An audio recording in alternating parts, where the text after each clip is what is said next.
যে আমাদের সামনে যে দুইজন আছে ওদের কাহিনীটা আসলে বুঝতেছি না। ও হচ্ছে আমার এমন ভাবে চাপ দিছে যা বলার বাহিরে। কি চাপটা কি ইচ্ছা করেই দিল নাকি অন্য কিছু তাও জানি না।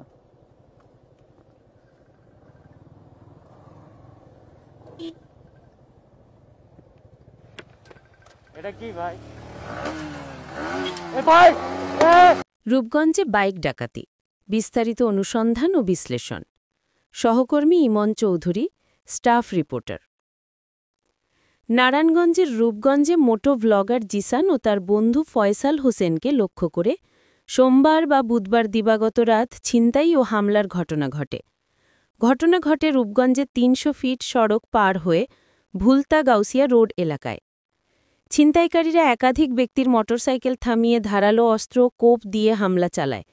জিসান ও ফয়সাল উভয়েই গুরুতর আহত হন। জিসান বলেন, হাতের আঙুল কেটে যায়, ফয়সালের মাথায় কোপ দেয়া হয়। বাইক ও একটি আইফোন মোবাইল ছিনিয়ে নিয়ে যায় ডাকাতরা। ঘটনাস্থলের দৃশ্য ফেসবুক ভিডিওতে ধরা পড়ে, যেখানে দেখা যায় জিসান হেলমেট ক্যামেরায় পুরো ঘটনার চিত্র ধারণ করেছেন। জিসান অভিযোগ করেন, রূপগঞ্জ থানায় মামলা করেছেন। রূপগঞ্জ থানা পুলিশ ঘটনাস্থলে গিয়ে ছিনতাইকারীদের কিছু জায়গায় চাপান, পরে একটি মোটরসাইকেল জব্দ করে তারা। বাংলাদেশ পুলিশের অফিসিয়াল ফেসবুক পেজে একটি বিবৃতি দেওয়া হয়, যেখানে বলা হয়েছে ৯৯৯ নম্বরে একটি কল আসে ট্রাকের হেলপারের কাছ থেকে।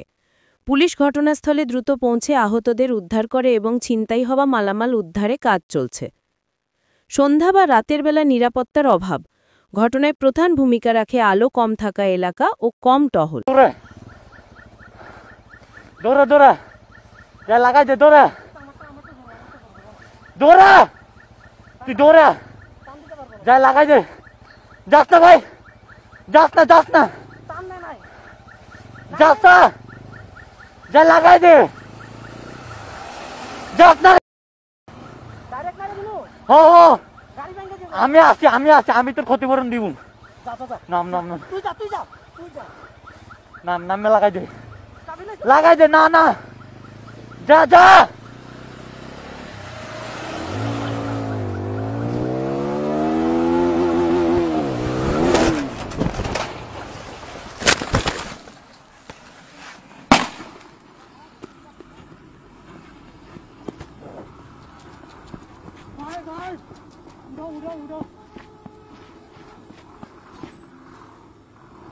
উড়াও। আল্লাহ।